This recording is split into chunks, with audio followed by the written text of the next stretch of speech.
Wawawiwa. Hi everybody. Thank you once again for joining me, Gamhanan, for yet another solo playthrough.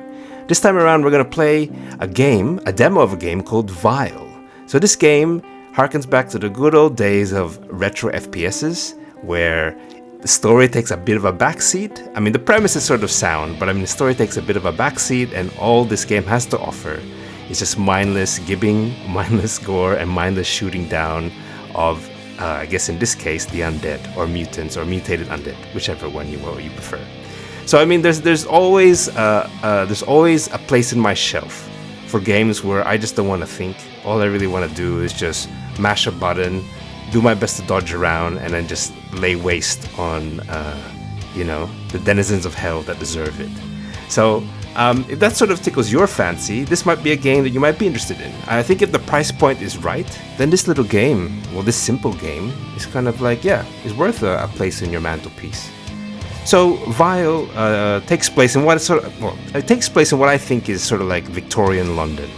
You play as what I assume an agent of the English Parliament, and you've been ordered to basically eradicate the hordes of the undead that have been brought to life by some plague. Pretty standard affair. I don't think this will win any Oscars in the story department, but at least it's got a premise that it's kind of like that offers something that we're all sort of comfortable with in terms of theme. Again, that's why I sort of put the disclaimer. I don't think this game will enlighten you. It really is just for mindless action, like the 80s and 90s. You watch one of those 80s and 90s flicks, and realism takes a backseat, and sometimes a lot of the sort of genuineness that you would find in action games now is kind of not there, because that's not what you're looking for when you play a game like this. So look, if that is something that you enjoy, if that is something that you can respect, then hey, this game is probably for you. So without further ado, let's get down and dirty. Let's give this a whirl. Let's give this a twirl. Let's give this a do-see-do. Here we go.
And there we have it. That was vile, ladies and gentlemen. That was vile. Look, I mean, that was vile. Look, that was a pretty fun game. You know, I'll 100%. You know, I appreciate this game for what it is. I mean, it promised you that it's just going to give you what it's got. Okay, what it's got. And look, it's a lot of fun. Again, it's just a mindless shooter. I like the setting. You know, it's not a unique setting, but I mean, I like the setting. I don't think I ever get tired of games set in the Victorian era, like steampunkish. I never do. You may have noticed towards the end, I actually didn't know that I actually acquired the flamethrower. I might look back through the footage to see where I got it, but it must have been on a pedestal somewhere. But I did not know. Absolutely did not know I got the flamethrower. So when I was cycling through my weapons, it just popped up and I go, holy shit, you know, I got it. And also, you probably also noticed I did not use the grenade launcher. But look, I forgot a little bit about it. But then again, you know, in my playthroughs, I don't have to give you or show you everything. So I mean, look, if you want to see how the grenade launcher rock and rolls, look, download the demo of Vile yourself and give it a twirl, give it a whirl, and maybe you can comment below and you can let me know what I missed out by not using said grenade launcher. Look, guys, that is it. I hope you enjoyed this playthrough as much as I did. And look, I'm gonna put the indie dev, their name is Moonbit. I'm gonna put their Steam page, store page in the description. So show some love if this is a game that fits your bill. Again, thank you everybody. I appreciate your time and your attention. And yeah, see you next playthrough. Peace out.